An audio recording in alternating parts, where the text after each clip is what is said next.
Let's move on and get to Mike Gill on Birds 365 here. He is joining us now from 97.3 ESPN. You can follow him at Mike Gill Show on YouTube, on X, on all the platforms. Watch his show on YouTube and listen on 97.3. Mike, welcome to the show, man. How you doing on this Wednesday morning?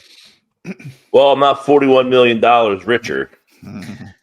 I said I didn't get that ACH in the bank account, but no, Saquon did. Your thoughts, your immediate thoughts. Well, John, you were on with me when it happened yesterday, and we were talking about the rare time when your boss says, "Hey, man, you did a really good job. Here you go. Here's a raise." It doesn't happen often. I find it interesting because the reaction that I got from a lot of people that texted into my show yesterday, there were a lot of questions. Why? Why now? Why do this?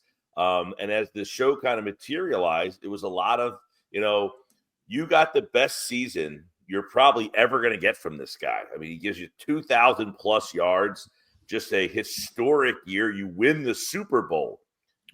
The Eagles are basically paying him for his best season, not for topping his best season down the road. Does anybody watching right now think that there's a better season in Saquon than the one we just saw? Now, this isn't to criticize it. It is kind of, though, like, hey, we love Saquon. He's our guy. But on the other side, it's like, are you ever going to get a 2,000-yard season? So there's got to be some financial gain for Philadelphia. This is an interesting take because 3 years ago, I guess it was, or 4 years ago now, you got 18 and a half sacks from Hassan Reddick. They didn't say to him, "Hey, man, great season. Here's some money." Right. They made him play on that deal, and then he did not have nearly the same season, and then they traded him. So the Eagles are really betting and banking, and probably with good reason, to say, we got a 2,000-yard season, and there's something pretty similar coming down the pipeline. Because if not, I look back to that Reddick. An edge rusher is a position they value. And they said, nah, I'm not coming to you for more money. You're going to have to sit and wait. So I find this whole thing to be a very interesting timing, which again goes back to they must have some financial gain. Now, I don't know what the contract details. There we go, Mike. That's what I wanted to say, because you've been doing this for a long time. And it frustrates me, and I'm not blaming fans because of the way it's delivered to them. It's embarrassing. Like everybody, can you point to a bad Howie Roseman, Jake Rosenberg, and now Bryce Johnson contract over the past 10 years? Now, when you misevaluate a player, yes, I can. But it's misevaluation. Bryce Hall. Well, the Alshon Jeffrey one, I don't think they needed to sign, right? Is that the one where you could argue Bradbury too, but yeah, no, again, John, misevaluation. I'm saying contract. Everybody misses on players.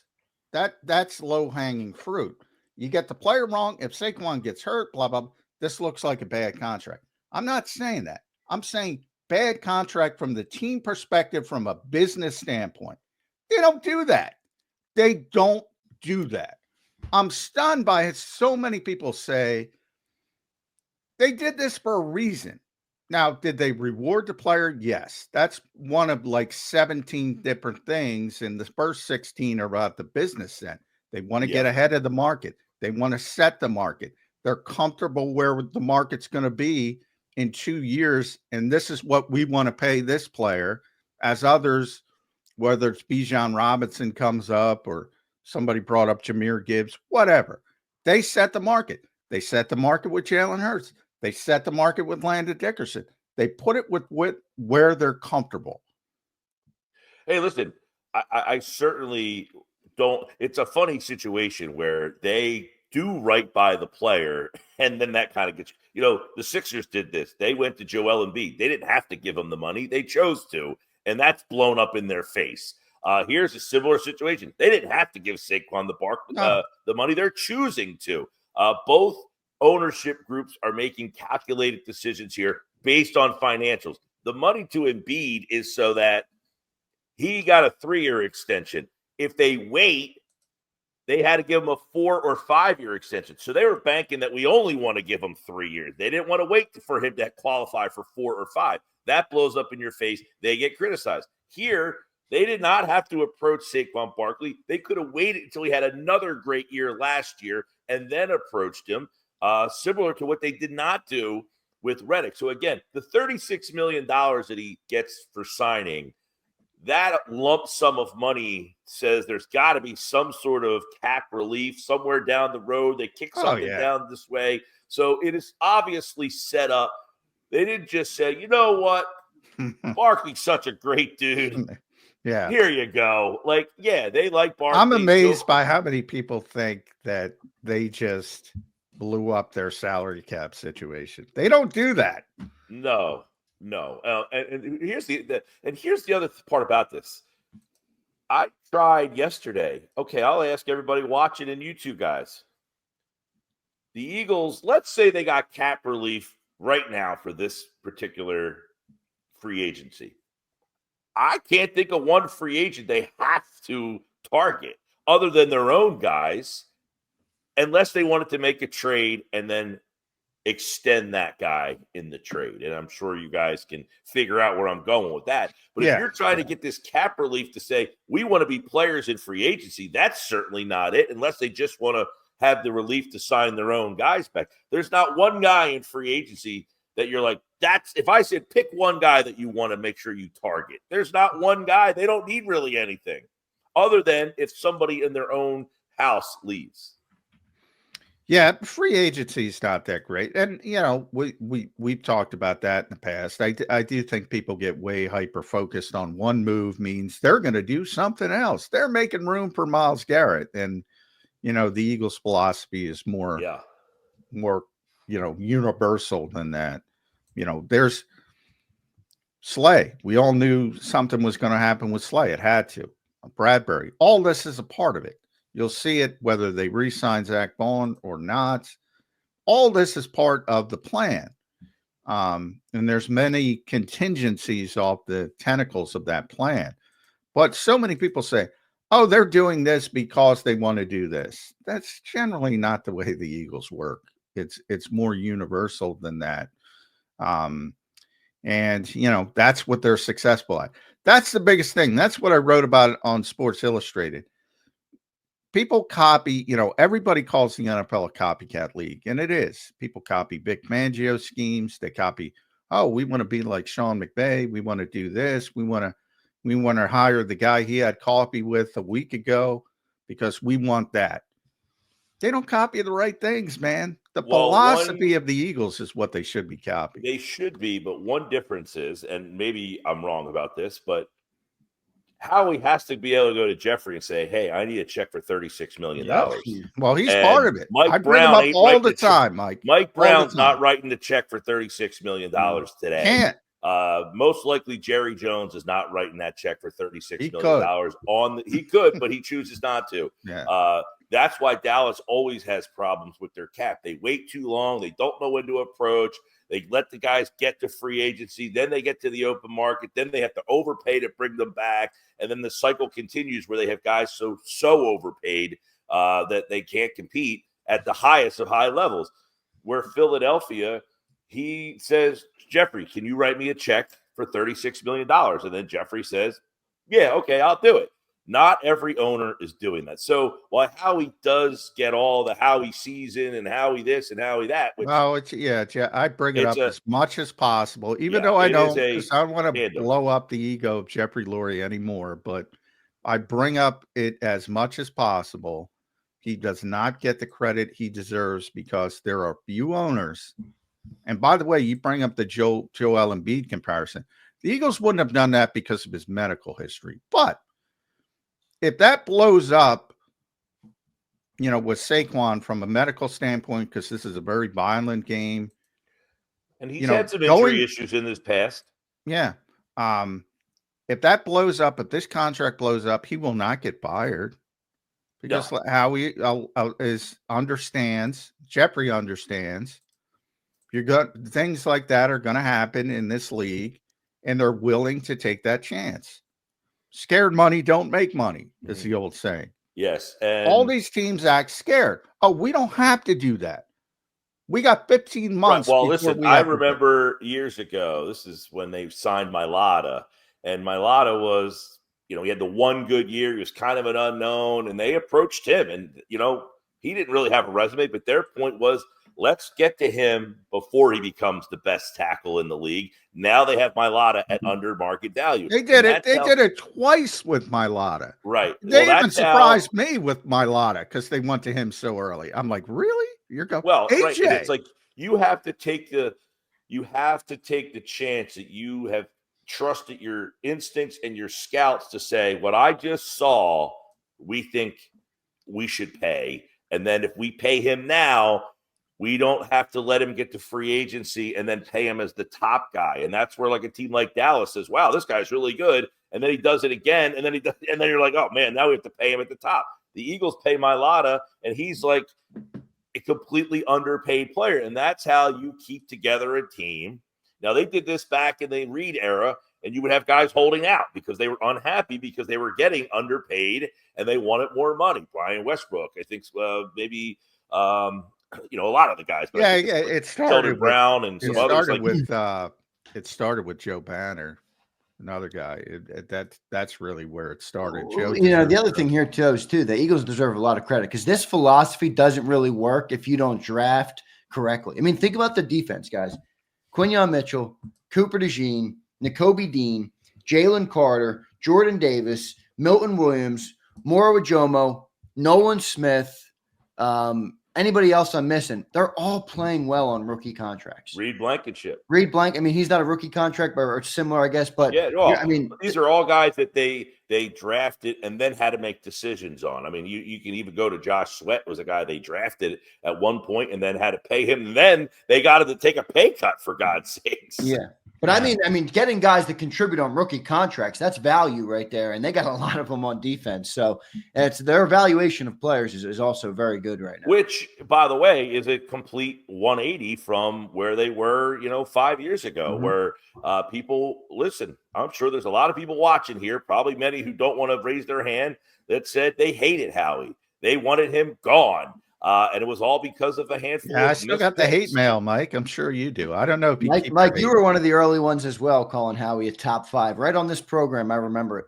Yeah. Oh, it's been way before that. Listen, even going back to the Rigger miss, you're going to miss. You're going to make mistakes. Is that an egregious one? In hindsight, it is. But at the time, people forget in that draft, Justin Jefferson wasn't the first wide receiver taken. He wasn't the second wide receiver taken. Yeah, a bunch of people missed on Justin Jefferson. And that's part of the thing is, look, you have to live and be okay with the fact that you're going to make mistakes. But what do? I end up with A.J. Brown. I did not this did not work out for me. It blew up in my face. He also missed on J.J. Arcega-Whiteside. Now, that wasn't a first-round pick. Andre Dillard. That was another guy, right? They traded for Dillard. They had a period of misses. And guess what?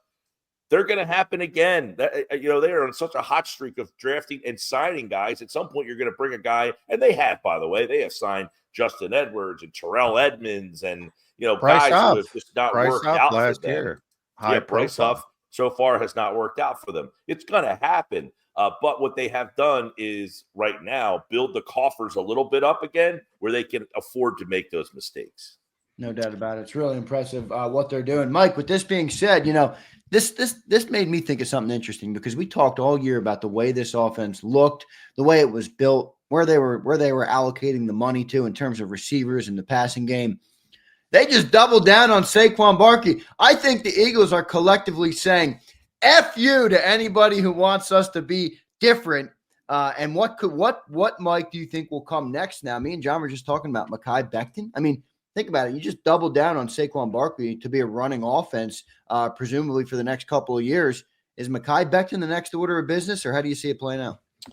I've been saying really since the Super Bowl that whole week afterwards, which was the Dodgers won the World Series, and then they went out and got the top pitcher on the market and then said, you know what, we'll go get the Cy Young Award winner, Blake Snell. And then everybody this offseason can bitch and bemoan that the Dodgers keep getting better. I think that's where Howie wants to go. I think Howie's going to say, look, everybody's talking about the Eagles and how they got all these guys. You got Joe Burrow saying, well, the Eagles will figure out a way to sign their players. I heard TJ Houshmandzadeh the other day saying the Eagles are far and away the best franchise, how they treat their players. Dan Orlovsky saying people want to play for the Eagles. And I think Roseman is going to be the Dodgers. He's going to go out and find ways to make this team aesthetically seem like they're better than they were the year before and have it in people's minds that team just won the Super Bowl and they went out and got this guy. So I wouldn't be surprised if something big is also on the pipeline. I think Vaughn, for me, is interesting because of what they just did with a position that we deemed that they did not value for years. They finally valued that position and what it meant to them. Similar on the defensive side of the ball, and he's dropped some hints about this, the linebacker stuff. He talked about it in the past, and they've kind of overlooked it, but they finally got a guy to where he was a huge difference maker on that defense, and they might finally put some money into that position. So Vaughn would be the guy that I think might excite people the most if they brought him back. The other interesting thing would be I don't know if you guys have talked at all about this A.J. Brown nonsense, but is that even? Yeah, well, I was going to bring it up, but okay. Well, the only thing that I can come up with that would possibly pass the sniff test would be the smell test. I guess would be, look, we just put $41 million more in running back. Yeah, that's it. We're not saying A.J. Brown isn't worth it or isn't good, but we're paying him. And we don't really need to pay that much money if we're going to commit to the run game as much as we do. Yeah, it's interesting. I do think, it seems like New England and everybody around New England wants to create a self-fulfilling prophecy and being able to trade for A.J. Brown. But you bring up the point. I mean, it is the point. Do you really need A.J. Brown, a receiver of the level of A.J. Brown, if you're going to play the way you play on offense last year? Right. Right. If you're saying, hey, we paid this guy before we had Saquon Barkley here. Now we have Saquon Barkley, and we're paying a guy who's very good, but we don't really need very good. What can we get in return? I would not advocate that. Yeah, I would not advocate it. Not advocating. I'm just trying to find a. But no, I'd like the devil. Because one thing I wanted to bring up too with you, and we'll continue with AJ in a second, but because you brought up the defense and you brought up Joe Burrow, and I bring up Joe Burrow's good. The Eagles pay everybody, essentially, is what he said. Well, no, they don't. And if things go the way we think they're going to go, they're not going to pay Milton Williams. They're not going to pay Josh Sweat, and they're going to try to reload, whether it's young players. Maybe they hit the home run with Myles Garrett. Whatever, trade market. However, if they do go cheap on defense again, with the exception of Zach Bond, I think they're going to get Zach Bond done. This was the number one defense in the NFL. This defense was better than this offense where they pay everybody. Right. Mm-hmm. Well, I play devil's advocate. Why? Why? Listen, again, not advocating to move A.J. Brown. When I heard this yesterday, in fact, I thought it was just people making like possible things up. Like, hey, why don't you try to call Phil? Like, okay, I don't know why Philadelphia would be interested in doing that. I think A.J. adds to the run game. His presence on the field can only add to the running game. You might say, hey, we're paying him to catch 110 balls, or when we paid him, it was to be a guy to catch 110 balls, and now we don't need him to do that. So now we can afford, maybe value-wise, that's what they're looking at. You can make an argument.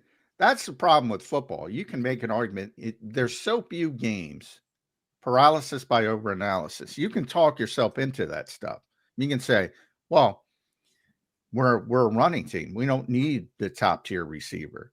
When Jalen Hurts and A.J. Brown were on the field together, they didn't lose a stinking game. Yeah, that's what I'm saying. They were 18. Is there more that meets the eye here, everybody? I mean, when the question was asked to me, I was almost perplexed as how is this even a question? Like, no, you don't trade A.J. Brown. That's ridiculous. So, well, then you have his personality and the way the people take some of his comments and all that stuff. And I do think a lot of it is New England trying to wish it into existence. Absolutely. Yeah, and Coward said it too. I would move off AJ Brown. Well, correct me if I'm wrong, but from what again, when the and he person does like me Mike Vrabel. He does like Mike Vrabel. AJ. Yeah, he played in Tennessee for Vrabel. According yesterday, when the question was asked to me on the air, I kind of got blindsided because I hadn't seen anything about it to this level yet. And I guess the report came from Matthew Berry.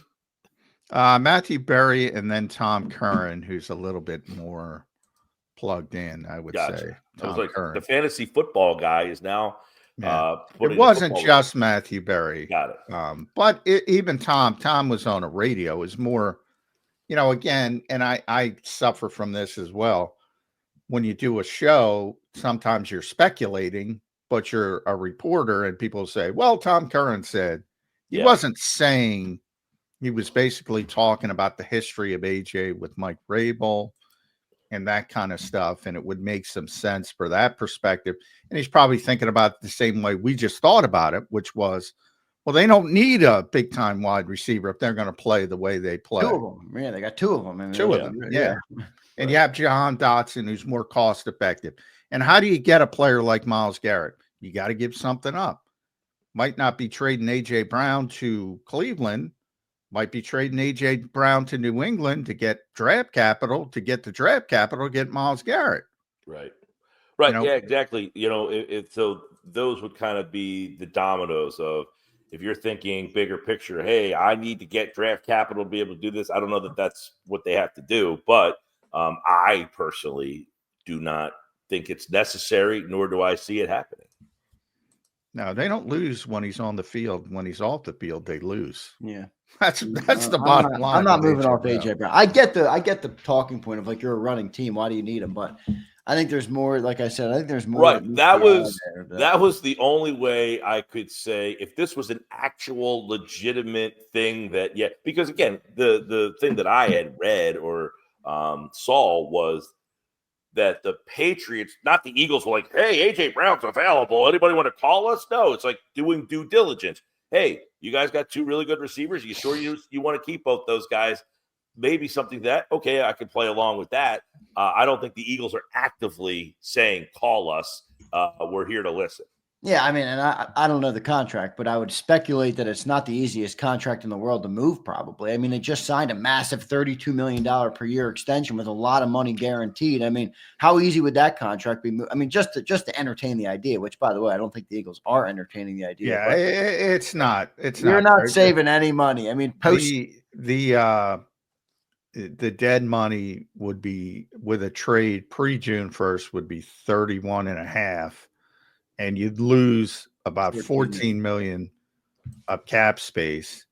Post June 1st, you can do it, but generally, that's not when teams would be working to make that trade. You want to make that trade early in the season because you want the draft picks. You don't want to wait to June 1st. So yeah, it's very, very unlikely. Not happening.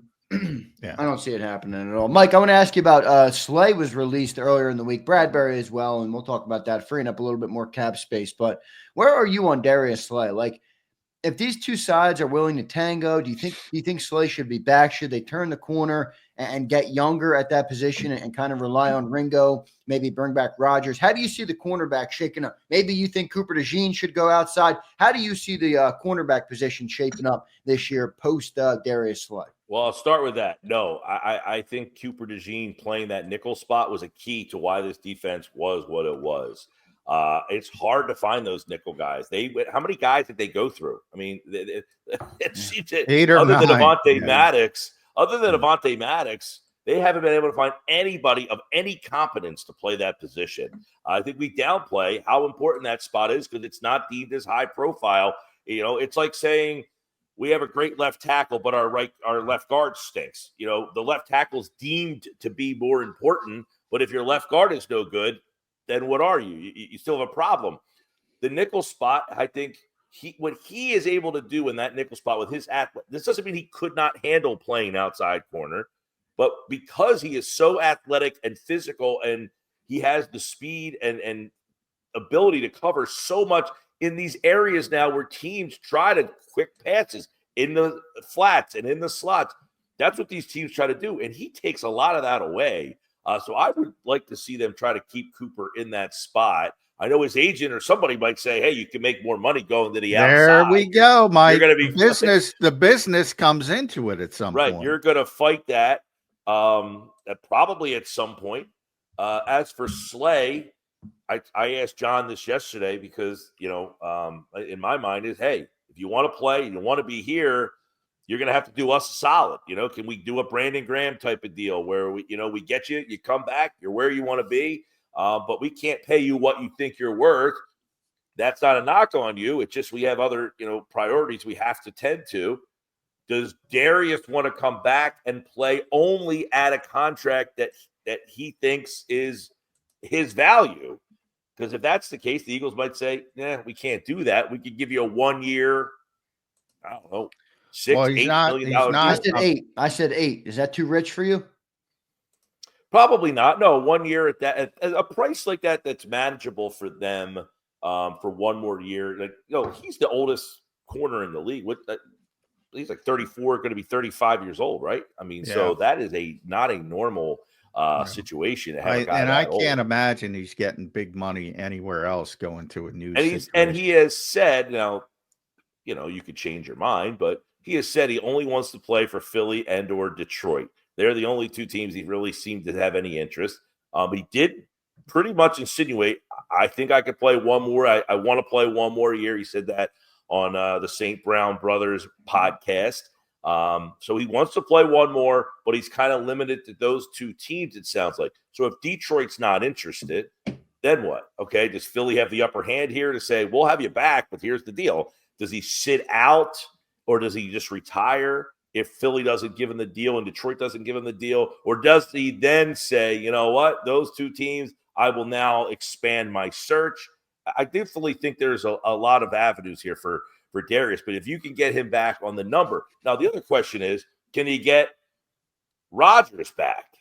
If you can get Rodgers back, because Rodgers might think, I'm a starter. I can go someplace else to play as a starter. Right. So can you get him back? And is that the first move, that you go Rodgers first?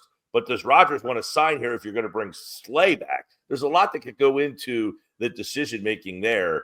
Because if you bring Slay back, then Rodgers might say, I don't want to come back and be a backup again. Yeah, I think Rodgers is going to be easy for the Eagles to get done. I think people are going to be stunned how easy that is. He's just not going to get a lot of money for 2 reasons. 1, size. 2, the gambling suspension. Teams are scared of stupid stuff. He's just not going to get a lot of money. So because Rodgers, you just said his size, and he's a small guy who doesn't really play nickel. Right, yeah. He's an outside corner as a small guy, so it's a spot where we didn't get to see an elongated period of him. But when he played, he pretty much played well. Did his job. He played his job. But I think a lot of the reason why they play so well, I think DeJean is such a key to that. Is that first option in the slot or in the intermediate of the field? He takes so much of that away that you're now forced to kind of go a little bit further and. You have a much better situation because now you're getting to that second option and you can kind of cover the field, with the way they play defense on the back end. So I think Cooper in the slot in that role was a big key to why their defense excelled. Yeah. With this, I feel like it's, most moves are like this, but it all depends on what happens in free agency. Like if you tell me we're losing Bond, we're losing Milton Williams, and we're losing Josh Sweat, I'm probably going to be like, all right, bring back Slay. We need some stability on the defense. If you bring back Bond, you get a good edge rusher. All right, then you feel a little bit better. Maybe they traded for Garrett, something like that. You feel all right. Let Slay walk. We can make moves at that position. But and keep in mind, Slay in that secondary. Cooper 2nd year, Mitchell 2nd year. Mm-hmm. You got some the Ringos and the Ricks and all those guys like that have been around here. It seems like forever now. They're all young guys still. He's kind of the one, and you had Bradbury in there too, even though he didn't play, that kind of acted like a coach this year. Right. So you'll be losing 2 pretty prominent voices in that secondary room. What do you think of Ringo, Mike? Like his college tape is so impressive, but I just haven't seen it yet at an NFL level. Where are you on him? Yeah, I mean, he's, you talk to these draft guys and they use like twitchy and, swivel the hips and Big all that Howie stuff. word. Yeah, Got he twitch in just his seems body. like, he just seems like he doesn't have that hip, the ability to kind of open fast enough. And I mean, he's a bigger guy. He kind of, I don't know. I just don't think he's a starting corner in this league. He could probably get you by if somebody's hurt for half a game. You put him out there.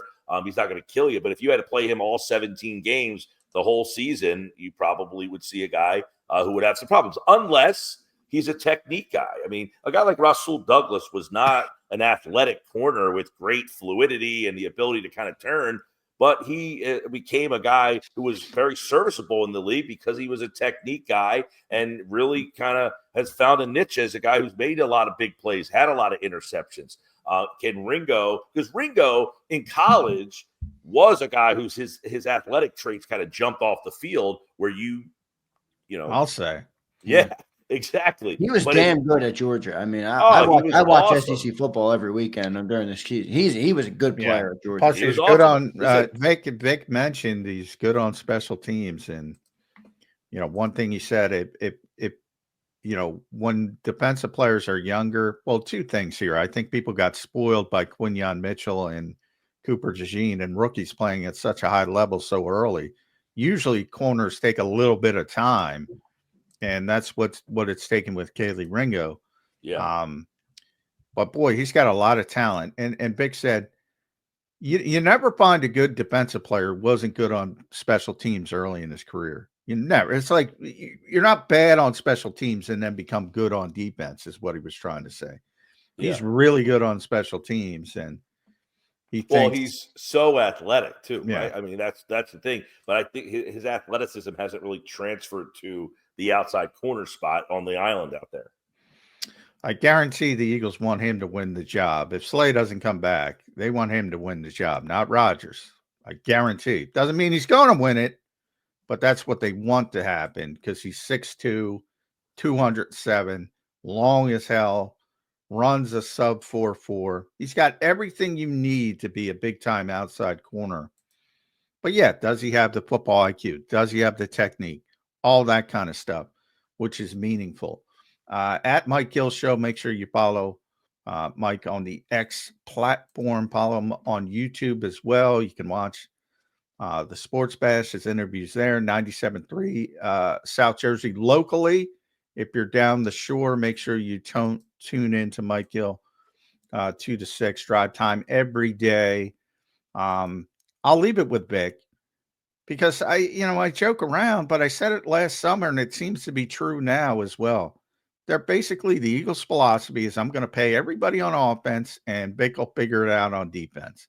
And there's a couple outliers. I think they're going to pay Zach Bond, but going to have to pay Jalen Carter soon. Yeah, they're going to pay. He's getting what? What's he getting? 35 million, 36 million. He's going to set the market, whatever it is. And DeJean and Mitchell. Yeah. Coming down the pike, they're going to have to pay some guys because they were so successful. But right now, it seems like it's Vic will figure it out. Is that too much on Vic Fangio? Wasn't last year. Well, yeah, because first off, Vic's not a young guy. How many more years are you getting elite level? I mean, and it has to do with the talent too. Now, I think one of the things with the Eagles in their front office, they feel and this is one of the reasons why I think Bond will be the guy they sign, because they feel comfortable taking an edge rusher. They feel comfortable taking a defensive tackle. Those are two positions they do not mind drafting and spending draft capital on. They don't want to spend draft capital on linebacker if they don't have to. So we'll sign the guy in-house that we feel comfortable with. We'll let the two other guys walk, and we'll restock on the edge and at tackle. Now, that wouldn't prevent them from making a trade to fill a tackle spot or an edge spot. But those are two areas that I think they have a higher hit rate on, that so they can keep replenishing. So is it the pressure on Vic, or is it the pressure on the scouting department to keep hitting on edge and on tackle? That's a good point. That's good because they have hit on young players. Yeah, I mean, for years, Milton Williams. I would talk about this on my show the last couple of years. 1 year, I think he had 4 sacks, and I'm like, well, if he got to play more, like if he doubled his snap count, could he be a guy who gets 8 snaps? And then he gets 8, and you're like, well, if he doubled his snap, can he get 12 sacks? And you're just saying, like, if I just kept seeing it, I just kept saying, can I get more Milton Williams? Can I get more Milton Williams? Now, the numbers were never like, whoa, look at this guy. He's got, 10 and a half sacks and 40 tackles, and 10 of them are behind the line of scrimmage. He didn't have like a year like that, but you could certainly see the athleticism. And we heard back in his draft, if you remember his draft process, they said the only other guy who put up numbers like this was Aaron Donald, right? Remember, he was like a workout warrior. So Milton Williams is a guy that, while his numbers and stuff, you might not have memorable moments from him throughout the season. Do they have another guy, Maro Ajomo or Gabe Hall or somebody that they, have had through this pipeline that they think they can get serviceable enough snaps from?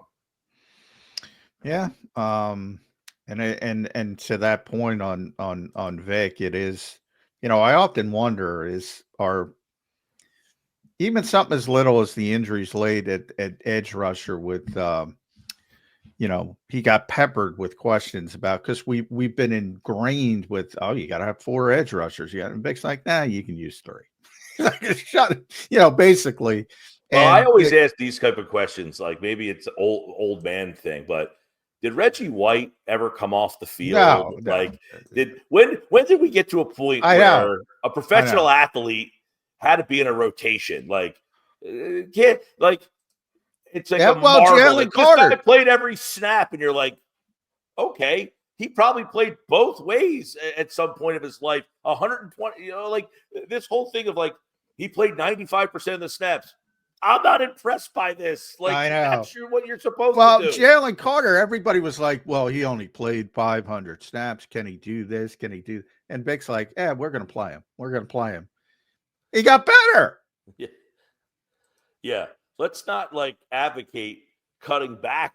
Let's say we hope to see, I joke all the time. Like I talked to Jimmy Lynam when he coached the Sixers. I'd say, Coach, I knew 6 guys on your team. You had Dawkins, Hawkins, Jaminski, Barkley, Rick Mahorn, and Ron Henderson. No one else ever got in the game. That's it. They played like every single minute of every single game, and Ron Anderson was the only guy who checked in. And he would let guy come. Yeah, for 3 minutes. Like, these guys played the whole game. Now these NBA teams are going 15 men deep.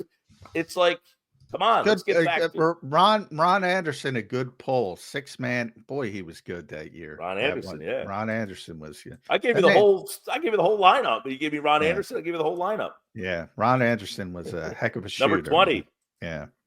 Aaron McKee is a 6-man too, after a little bit later. But, it was the Dawkins, Hawkins, Jaminski, Mahorn, the bump and thump team. Yeah. They got him from Indiana. Was one hell of a 6-man that year. Yep.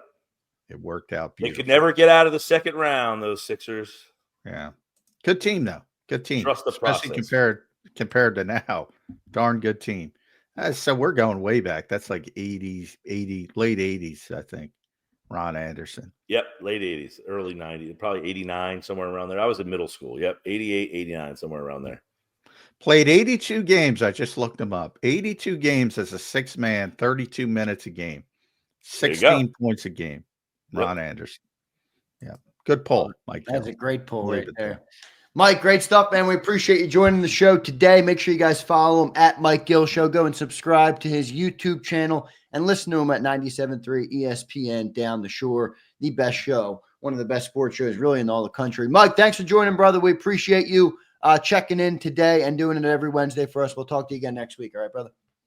See you guys. Thanks, bud. All right. Thanks, Mike. There's Mike Gill joining us here on Birds 365. Great job from Mike Gill. As always, Ron Anderson. Yeah, that's a good pull. One I'm excited by. Probably the only one, but that's one I'm excited by. That's a good pull. I'll take it. I'll take that type of sports intel from people who have been covering these games for longer than I have. So I'll take it there. Good stuff from Mike Gill, Johnny Mac. I will say the A.J. Brown conversations are just insane. I mean, come on, John. I get it. They're running. We're not trading A.J. fucking Brown. You got too much time to sit around and think. Yeah, it's the week before free agency, John. It's the land of anything is possible and Yeah. talk about every possible scenario. And there are endless amounts of those scenarios. So I will not entertain it. I don't think it's even a thought process in the mind of that front office. Well, look, if you're going to commit to, and it looks like they're going to commit to what they did last year again, you can, hey, why not get a little bit of cheaper and get more money to pay Saquon and Milton Williams? Would you do that? Would you say, all right, get more money to sign Saquon and trade for Myles Garrett? Would you do that? That's the interesting part of the offseason. Bottom line to me, and I freely admit I'm Team AJ, as everyone jokes on the beat. I love the dude. He's honest. That's number one in my book. He's a great player. I've argued he's the best pure football player on the Eagles. I still believe that. And from that, my definition is nobody does their particular job at a higher level than AJ Brown on the Philadelphia Eagles. That's my definition of it. They never lose when he's on the field, basically. Yeah, they were 18 and they lose a whole bunch when he's been off the field. I know, and they don't lose a lot. And typically, that's not.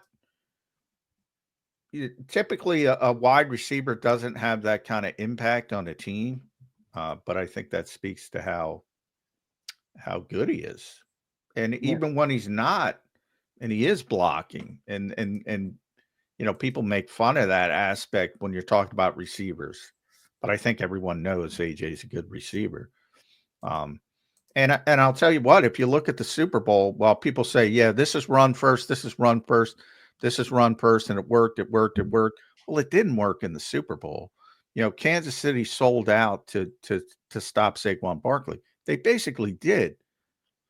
And there were the go routes to AJ, and to a certain extent, Jahan Dotson. And it worked though. So that's what I'm saying. Yeah. So you want to have both of those things in the equation to be the team, because people are going to look at that tape and you'll say, well, the Eagles blew them out. Yeah, but when it comes to stopping Saquon Barkley, people are going to look at that tape, say, what did Kansas City do? Right. And if you don't have AJ on the outside to counteract it, it's probably not a blowout. I agree. I wouldn't even consider it, but I understand. I understand that that's this time of the offseason, no doubt. I get it. And we'll see what ends up happening. We're going to have Brandon Lee Gatwin in about 13 minutes here on Birds 365. So we'll talk to him coming up in a little bit. Before we do that, I do want to get to our first commercial break, but I do want to tell you guys about BetUS one more time. March Madness right around the corner, everybody. BetUS, go and check them out. You can see the promo code I put on your screen. I've been telling you it all year long. YouTube 150, it gives you 150% sign-up bonus on your very first deposit. You get 125% on your second and third deposit, all up to $2,000 to deposit less and bet with more. Go and take those Eagles futures. Go and take the Saquon Barkley futures. Go and take it all. And March Madness right around the corner, so looking forward to that. I haven't watched much college basketball yet this year. I've been very busy with the Eagles, but I'd like to try and catch up a little bit before March Madness kicks off. I know my Alabama Crimson Tide is looking pretty good, so that's pretty good stuff there. But go and check them out at betus.com and use that promo code, and a big thanks to them for sponsoring the show today. We'll be right back on Birds 365 in 3 minutes